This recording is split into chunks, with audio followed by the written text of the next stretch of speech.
Wilson, we just entered the reserve here in the Little Atari Forest. Over. Keep your eyes open and drive carefully. You should see lots of animals. Alright, roger that, Wilson. Symbol 1 out. Oh, you look really close. Look to the roughly to the right. You can see a yellowback duiker, the largest of the 17 to 20 duiker species in the world. They get the name because they like to run headfirst into bushes to escape detection. Also there to the right hand side is the okapi. Now they see in black and white stripes like zebras. Okapis are not related to zebras. They are actually the only known relative of the giraffe. They have the same head structure and same tongue as a giraffe. Also, okapis live in densely far as years and are very shy. That's one of the reasons why they weren't even discovered by Western explorers until 1901. Now we are coming out to a watering hole. Left hand side, on the other side of the watering hole, here is a black rhino laying down there. Black rhinos can weigh up to 3,000 pounds, and they can also charge their speeds close to 35 miles an hour, and they're high about 1 inch thick, protecting them from most predators, except, of course, mankind. Now, black rhinos live solitary lives, and you usually don't see them together in groups. The only time we see more than one black rhinos together is around water holes like this. Now, sadly though, black rhinos are heavily endangered. Only known 4,000 in existence in the wild. They've been hunted down by poachers because of their horns. It's very difficult to protect them, even in the reserves like ours.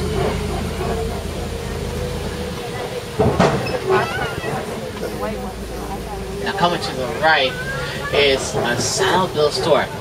Now, saddle-billed storks are the tallest stork in Africa. They can stand up to 5 feet tall, with a wingspan of 8 to 9 feet long. And there's a saddle-billed stork to the right.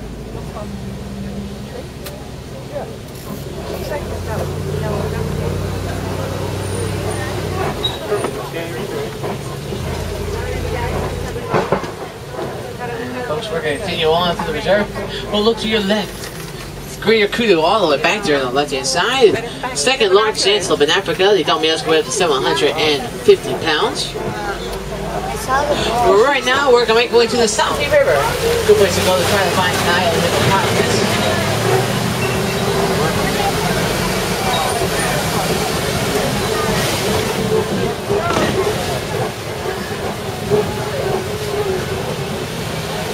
Here we are, the Safi River. See one hippo there to the right. There should be more of a head though. We can't see the hippo there. That should be more of a head. Hippos are among the large animals in Africa. Baby hippos are first born, weighing around 85 pounds. Fully grown males will tip the scale at 5,000 pounds. Let's take a look here to the left. Hippos who spend most of the day in the water, which actually helps cool the body temperature so don't overheat in the sun. Hippos can hold their breath for 5 to 8 minutes in the water and also sleep on the water. While they're sleeping, they'll still be able to come up for air. Now, hippos do come out of the water, mostly at nighttime. That's when they'll come out, eat the grass along the river bank. On each hippo will eat up to 150 pounds of grass every night. Pelican. Now, also these large white birds, the left-hand side, a lot of them in this island. One, a couple in the river, also in the banks here. These are called paint-back pelicans. They actually are very clever birds. Working together as a team to herd the fish in shallow parts of the river. That's where they'll be able to eat the fish. Also colonizing in low-level tree areas as well.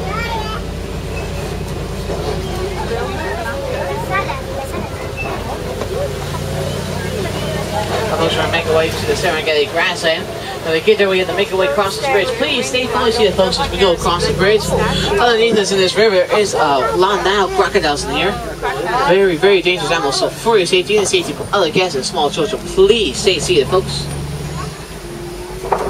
Much larger, much more aggressive than the American cousins, the American alligator.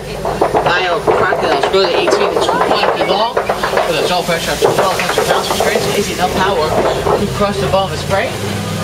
Also, crocodiles can take down large antelope, buffalo, and even giraffes. So very powerful animals, folks. Oh, Wilson, this is symbol 1, over. Just wanted to let you know that my ground patrol has seen a lot of elephant activity near the Red Lake Beach. You definitely want to check out that area.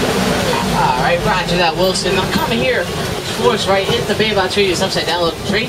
This tree can live for 2,000 years. This particular tree, though, is estimated to be 1,000 years, though. Now, they're able to survive long droughts by storing water in their trunks, and they can also go leafless for 9 months out of the year. Making way part of the Serengeti grassland system. And what a view this is, folks, stretching for hundreds of miles. Here in East Africa, the super highway for millions of migrating animals, which includes wildebeest and zebra. It's also home to many of the famous animals native to Africa, including elephants, giraffes, lions, cheetahs, and different kinds of antelope that live here year-round. This is all part of the wild Africa, working very hard to protect.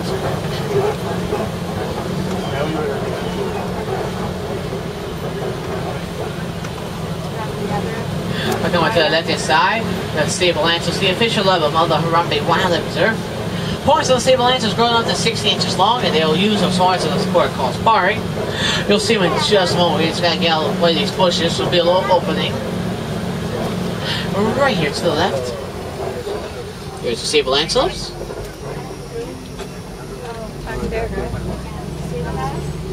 Now, folks, you might notice these tall cones right at the low on this landscape. Go down to the left, also a lot more of a head. These are actually termite mounds, which are just as hard as concrete. And elephants use them as scratching posts, so when they bore them down, antelopes like gazelles will stay on top of the mounds, looking for predators like lions and cheetahs hiding in the tall grass.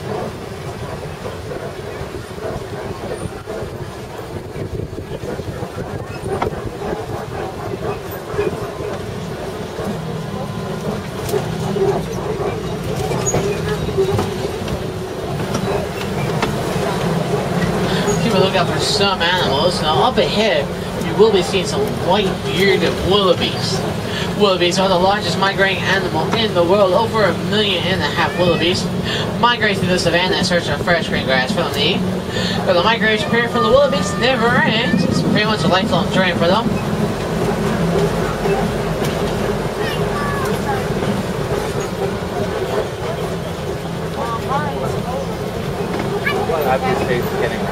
Here's the wildebeest to the right. They're laying down in shade.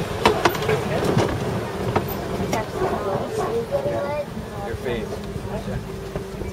And all the way back out there in the distance. Now straight ahead, see a few Thompson gazelles, too, right up ahead. Now, when most people see them, they think they're babies, but I'm telling you folks, those Thompson gazelles you see there are not babies. Those are actually our fully grown adults. As big as they're ever going to get. Thompson gazelles only grow up to about 60 pounds, but they're extremely fast. They can run at speeds of 40 miles an hour and can escape predators by running in a zigzag curve pattern. They have the equally cows here to the right with those long horns, growing up to 6 feet long, 20 inches diameter in the base. And those hollow horns are blood vessels. Blood circling from the horns back into their body will help regulate the temperature and help keep them cool. Wow.